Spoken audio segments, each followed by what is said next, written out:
اب وہ کیا اسباب ہیں وہ کیا اسباب ہیں کہ جن کی وجہ سے ثابت قدمی نصیب ہوتی ہے؟ کیا کریں کہ ثابت قدم رہیں؟ سب سے پہلے تو اس بات پر یقین کہ اللہ ہی ثابت قدمی عطا کرتا ہے. یثبت اللہ الذین آمنوا بالقول الثابت فی الحیات الدنیا وفی الآخرہ. اللہ ان لوگوں کو جو ایمان لائے پختہ بات کے ساتھ خوب قائم رکھتا ہے، دنیا کی زندگی میں بھی اور آخرت میں بھی. دوسرا، ایمان اور تقوی کو لازم کر لینا. یا ایھا الذین آمنوا اتقوا اللہ وآمنوا برسولہ یؤتکم کفلین من رحمتہ ویجعل لکم نورا تمشون بہ. ایمان اور تقوی کی وجہ سے نور نصیب ہوتا ہے جس سے انسان اس راستے پر چلتا رہتا ہے. تیسری چیز ہے قرآن کو مضبوطی سے تھام لینا، قرآن کو پکڑ لینا، قرآن سے مسلسل رہنمائی لینا. قل نزلہ روح القدس من ربک بالحق لیثبت الذین آمنوا وہدی وبشریٰ للمسلمین. کہہ دیجئے اسے یعنی قرآن کو روح القدس نے تیرے رب کی طرف سے حق کے ساتھ تھوڑا تھوڑا کر کے نازل کیا ہے تاکہ ان لوگوں کو ثابت قدم رکھے جو ایمان لائے. اگر آپ ہفتے میں 2 دن بھی ویکینڈ پر بھی قرآن کلاسز جاری رکھتے ہیں 5 دن جاب کر کے، تو آپ دیکھیے کہ یہ تھوڑا تھوڑا بھی بہت فائدہ مند ہو جاتا ہے. انسان اس ڈوز کو لینے کے بعد دائیں بائیں ہونے لگتا ہے تو پھر دوبارہ ڈوز مل جاتی ہے اور پھر دوبارہ اور پھر دوبارہ. تو کوئی نہ کوئی آپ مستقل ایسا طریقہ رکھیں، اپنے آپ کو باندھ لیں. یہ نہیں کہ ایک کورس کرنے کی حد تک. دس از اے لائف ٹائم جرنی، ساری زندگی کا سفر ہے. جب یہ ہاتھ سے چھٹے گا اندھیروں میں چلے جائیں گے. لہذا تلاوت کے ساتھ، حفظ کے ساتھ، اس کے فہم، تدبر، اس میں غور و فکر اور اس کے معنی کی ڈیپتھ میں جاتے رہیں. یہ ہے ثابت قدمی کا ذریعہ. لیثبت الذین آمنوا. پھر علم کے راستے پر لگے رہنا. نبی صلی اللہ علیہ وسلم نے فرمایا جو شخص کسی راستے میں حصول علم کی خاطر چلا ہو تو اللہ اسے جنت کی راہوں میں سے ایک راہ پہ چلا دے گا. جس طرح کا راستہ ہوگا ویسی ہی آگے جنت ہوگی. پھر کیونکہ علم جو ہے وہ سینے کو کھولتا ہے، وسعت پیدا کرتا ہے، حتیٰ کہ سینہ پوری دنیا سے زیادہ وسیع ہو جاتا ہے. اس کے برعکس جہالت سینے کو تنگ کرتی ہے، اس کو بند کر دیتی ہے، اس کو قید کر دیتی ہے.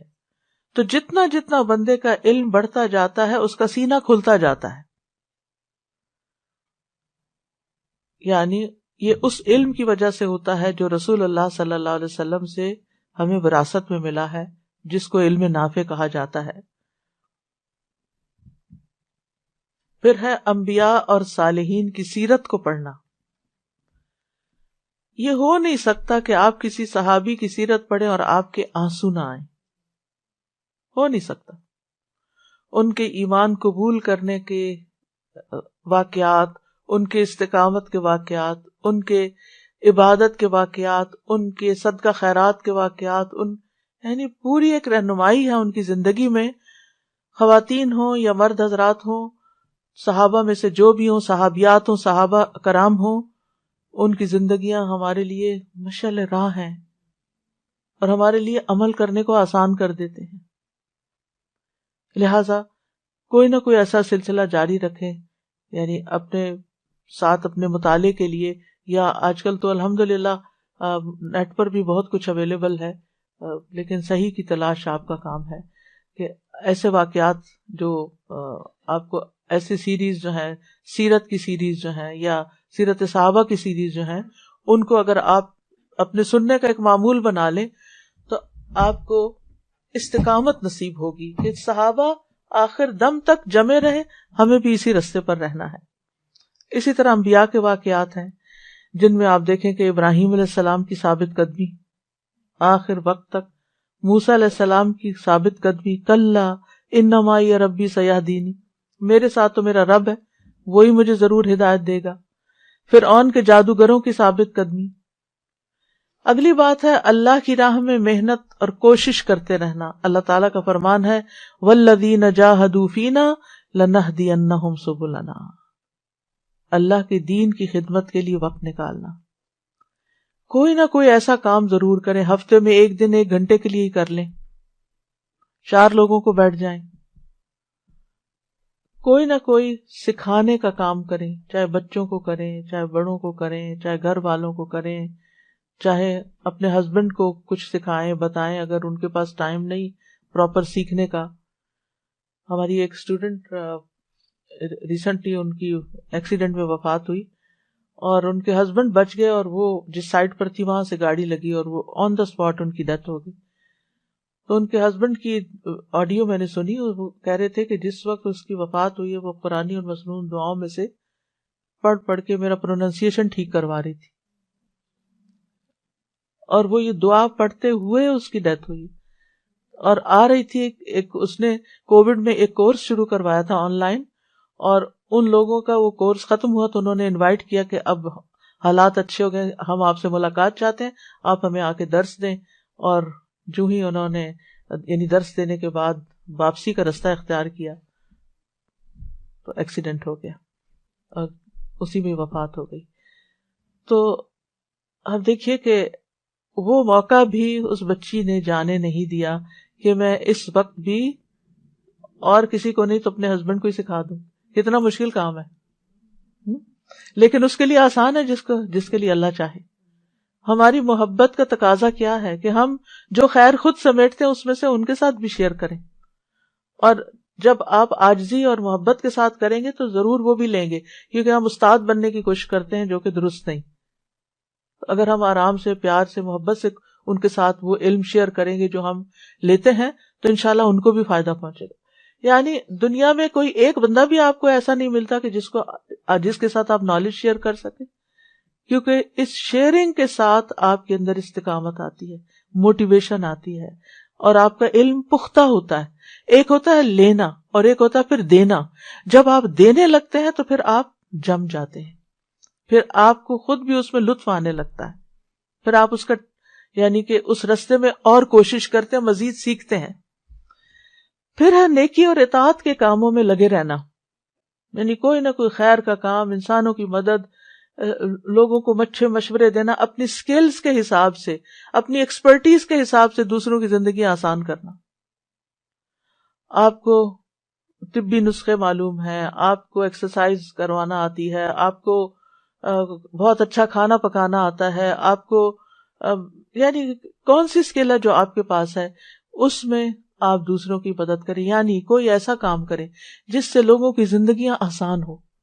اب دیکھیں کہ ہماری ینگر جنریشن جو ہے, ہماری نئی پود جو ہے, نئی بچیاں جو ہے, وہ جس طرح پڑھائیوں میں اور جابز میں پڑ گئی ہیں, ان کو گھرداری نہیں آتی. اب ان کو گھرداری سکھانا, کیونکہ ایک عورت کا گھر بنتا نہیں جب تک وہ گھر کو گھر نہیں سمجھتی یا گھر چلانا نہیں جانتی. یعنی آپ کسی بھی گھر میں مہمان کی طرح نہیں رہ سکتے, آپ کو اس کو اون کرنا پڑتا ہے. اور جب آپ کسی چیز کو اون کرتے ہیں تو پھر آپ کو ٹیک کیئر کرنی پڑتی ہے, اس کی رسپانسبلٹی لینی پڑتی ہے, اور اس کام کو کرنے کا پھر طریقہ سیکھنا پڑتا ہے. اور یعنی کہ آج کی بات ہی نہیں, ہم سب بھی اچھی طرح جانتے ہیں جب ہماری شادی ہوئی تھی تو ہم کتنے ماہر تھے مختلف کاموں میں, ساتھ ہی سیکھا نا, اپنے آس پاس, دائیں بائیں, آگے پیچھے. لیکن ہمارے اور اب کی جنریشن میں ایک بڑا فرق ہے, ہم خاندانوں کے اندر رہتے تھے جس میں صرف ماں نہیں سکھاتی تھی, صرف ساس نہیں سکھاتی تھی, کوئی پھپھی, کوئی چچی, کوئی مامی, کوئی دوست, کوئی ہمسائی, کوئی کچھ. اور اب ان سارے رشتوں کی جگہ لے لی ہے یوٹیوب نے. اور جو کچھ سیکھنا وہاں سے, لیکن وہاں سے ایکسپیرینس نہیں آپ کو ملتا. وہ آپ کو ایک ریسیپی تو دے سکتے ہیں, اس کو دیکھ کے آپ 4 چیزیں جوڑ توڑ کے کچھ ملغوبہ بنا سکتے ہیں, لیکن وہ ٹیسٹ نہیں آ سکتا, وہ کوالٹی نہیں آ سکتی جو آپ کسی کو لائیو کام کرتے ہوئے دیکھ کے سیکھتے ہیں. تو یہ اسکلز اگر آپ کو آتی ہیں تو آپ اپنی بہنوں کی بچیوں, بھانجیوں, بھتیجیوں, یعنی جس کو بھی آپ کر سکتے ہو ان کو اپنے سے مانوس کریں اور ان کے ساتھ یہ خیر کے کام کریں اور ان کو گھرداری سکھائیں. حتیٰ کہ رواداری یعنی رشتوں کو کیسے نبھانا ہے یہ بھی نہیں آتا, یعنی بہت پیچھے چلے گئے. خاندانی زندگی ہماری بہت کمزور ہو گئی ہے, فیملی لائف بہت ویک ہو گئی ہے, رشتوں کی پہچان نہیں. خود ہم اپنے آپ کو دیکھیں, کیا ہمیں اپنے بہنوں کے سب بہنوں بھائیوں کے بچوں کے نام آتے، اور اگر ان کے آتے ہیں اور اگر ان کے آگے بچے تو ان کے آتے نہیں. یہ رشتے ہیں، یہ قریبی رشتے ہیں جو وراثت میں بھی حصے دار بن جاتے ہیں، لیکن ہمیں ان کی بھی پہچان نہیں رہی. تو جب پہچان ہی نہیں رشتوں کی تو صلہ رحمی کہاں سے کریں گے، اور صلہ رحمی نہیں تو زندگی میں برکت کہاں سے آئے گی. ہم اپنے ایک خول میں بند ہو گئے، صرف میں، میری زندگی، میری سپیس، میری لائف اور میری پرائیویسی. اس سے زندگی نہیں گزرتی. یہ زندگی پرائیویسی کے لیے نہیں ہے، یہ زندگی اگلی زندگی کو بہتر بنانے کے لیے، اور اس کے لیے آپ کو اپنی ذات میں بھی اصلاح کرنی ہے، اپنے خاندان میں بھی کرنی ہے، اپنی ایکسٹینڈڈ فیملی میں بھی کرنی ہے، اپنی کمیونٹی میں بھی کرنی ہے، اور ایک مسلم امہ کے لیے بھی کام کرنا ہے. لیکن یہ سٹیپ بائی سٹیپ ہوتا ہے. پہلے ایک چھوٹا سرکل درست کیجئے، پھر اس کے بعد بڑا سرکل، پھر بڑا، پھر بڑا، پھر بڑا. کوئی بندہ بڑا کام نہیں کر سکتا جب تک وہ چھوٹا کام نہیں کرتا. 1000 میل کا سفر بھی پہلے سٹیپ سے ہوتا ہے. آپ ایک سٹیپ گھر سے نکالتے ہیں تو پھر آپ جہاز پہ بیٹھتے ہیں، پھر گاڑی پہ بیٹھتے ہیں، پھر جہاز پہ بیٹھتے ہیں، پھر آپ منزل پہ جا کے اترتے ہیں. تو یہ نہیں ہو سکتا کہ آپ گھر بیٹھے بیٹھے امیجنیشن میں کہیں پہنچ جائیں، یا آپ ویڈیو دیکھ لیں خانہ کعبہ کی اور بیٹھے بیٹھے عمرہ کر لیں. یہ نہیں ہوتا. تو آپ کو ان ساری جگہوں پر اپنے رولز پلے کرنے ہیں. یعنی آپ اپنے دائرہ کار جس کو کہتے ہیں نا، کہ آپ کا دائرہ، وہ سرکل کیا ہے، یعنی جس کے اندر آپ نے یہ ساری ذمہ داریاں پوری کرنی ہے. اور جتنے بھی ہمارے رشتے بنتے ہیں ان سب رشتوں کو نبھانا ہے. اب عید کا موقع آ رہا ہے، بڑا اچھا موقع ہے کہ جن رشتوں کو آپ بڑے عرصے تک بھولے رہے ہیں، ان سے ملاقات نہیں کی، یا ان سے بات نہیں کی، یا ان کو مبارکباد نہیں بھیجی، یہ سارے کام آپ اب کر سکتے ہیں. یعنی جو ہی رمضان ختم ہو تو اب محنت کے تو آپ عادی ہو چکے ہیں. عید کا موقع ہے، اور عید کے ساتھ ہی آپ عید کے دن یا عید کے اگلے دن سے آپ ساری لسٹ پہلے سے بنا لیں. ہونی تو یہ چاہیے پہلے کی لسٹ، اور اب آپ دیکھنا شروع کر دیں کہ کس کے ساتھ کیا معاملہ کرنا ہے. لیکن یہ کہ اگر نہیں بنی ہوئی تو ہم سب کو اس کو آرگنائز کرنا چاہیے. رشتوں کے پہچان بھی ہونی چاہیے، اور پھر ان کے ساتھ ہم نے کیا کرنا ہے وہ بھی ہمیں لکھا ہونے چاہیے. صرف لکھ کے سو نہ جائیں بلکہ کریں بھی صحیح. پھر اس کے بعد یہ کہ اللہ تعالیٰ کے احکامات کی حفاظت کرنے سے اللہ کی حفاظت ملتی ہے. احفظ اللہ یحفظ کا. پھر ایک نیکی اگلی نیکی کا دروازہ کھولنے کا باعث بنتی ہے. ہشام بن عروہ سے مروی ہے، وہ اپنے والد سے روایت کرتے ہیں، وہ کہتے ہیں کہ جب آپ دیکھیں کہ ایک شخص نیک عمل کر رہا ہے تو جان لے کہ اس نیکی کے لیے اور بھی پیچھے نیک اعمال ہیں جس کی وجہ سے اس کو اس نیکی کی توفیق ملی ہے. یعنی ایسا نہیں ہوتا کہ اچانک ہی آپ کو کوئی لا کے کھڑا کر دے کہ اب نیکی کر لو. وہ بندے کو سمجھ ہی نہیں آئے گی میں نے نیکی کیا کرنی ہے. تو اس لیے نیکی، ایک نیکی کے پیچھے اور بہت سی نیکیاں ہوتی ہیں. ماں باپ کی دعائیں ہوتی ہیں، اور بہت سے لوگوں کی سپورٹ ہوتی ہے. آپ نے لوگوں کے ساتھ تعلق بنا کر رکھا ہوتا ہے، پھر آپ کو موقع ملتا کہ آپ آگے بڑھ سکیں. یعنی جب آپ ایک ڈگری لیتے ہیں یونیورسٹی میں تو وہ ایسے تھوڑی ہوتا ہے کہ آپ چند دن وہاں حاضری لگا کے آگے اور گھر میں چند کتابیں لیٹ کے پڑھ لی اور پھر آپ ڈگری لینے چلے گئے. ایسے نہیں ہوتا. اس کے پیچھے بہت ایک لمبی ایفرٹ ہوتی. مثلا اس وقت ہر شخص جہاں جہاں تراویح پڑھ رہا ہے وہ امام کے اوپر ضرور رشک کر رہا ہوگا. مجھے تو بہت رشک آتا ہے، بہت زیادہ رشک آتا ہے. کہ خوش قسمت ترین لوگ ہیں یہ کہ جن کو اللہ نے یہاں لا کھڑا کیا. اب وہ رشک تو آ رہا ہے آپ کو، لیکن آپ کو یہ پتا ہے اس کے پیچھے کتنی ایفرٹ ہے. جو امام جتنا اچھا پڑھتا ہے تو میں سوچتی ہوں کہ اس نے اتنی ہی محنت کی ہے. یہ اتنی آواز میں میچورٹی اور اتنا ٹھہراؤ اور ایک رفتار سے پڑھنا، یہ نہیں کبھی اوپر کبھی نیچے کبھی دائیں کبھی بائیں، نہیں، خوبصورت انداز میں جیسے بہتا پانی ہو. تو یہ ساری چیزیں ایک محنت اور اس کے پیچھے بڑی بڑی ایفرٹ ہوتی. کہاں کہاں سے یعنی وہ ہیرے انہوں نے اکٹھے کیے ہوتے ہیں جو آ کے آپ کو پھر رمضان میں ڈلیور کرتے ہیں. ایک ایک آیت دل پہ کیسے اثر کر رہی ہوتی ہے. اس کے پیچھے ماں باپ کی کتنی محنت ہوتی ہے، استادوں کی کتنی محنت ہوتی ہے، اور گائیڈ کرنے والوں کی کیسی محبت ہوتی ہے. تو یہ بہت ساری چیزیں ہوتی ہیں جب جا کے انسان کو نیکی کرنے کا موقع ملتا ہے. اور اسی طرح باقی نیکیاں بھی. اور وہ کہتے ہیں کہ جب آپ کسی کو دیکھیں کہ وہ برا کام کر رہا ہے تو جان لے کہ اس برائی کی اور بھی بہنیں ہیں. یعنی یہ برائی یہ صرف یہاں سے نہیں آئی، اس کے پیچھے اور بھی بہت سی چیزیں. مثلاً ایک شخص غصہ کرتا ہے نا، چیختا چلاتا ہے، تو آپ کا کیا خیال ہے کہ وہ ایسے ہی بس ابھی وقتی طور پر ہی اس کے اندر کوئی ابال آ گیا تھا؟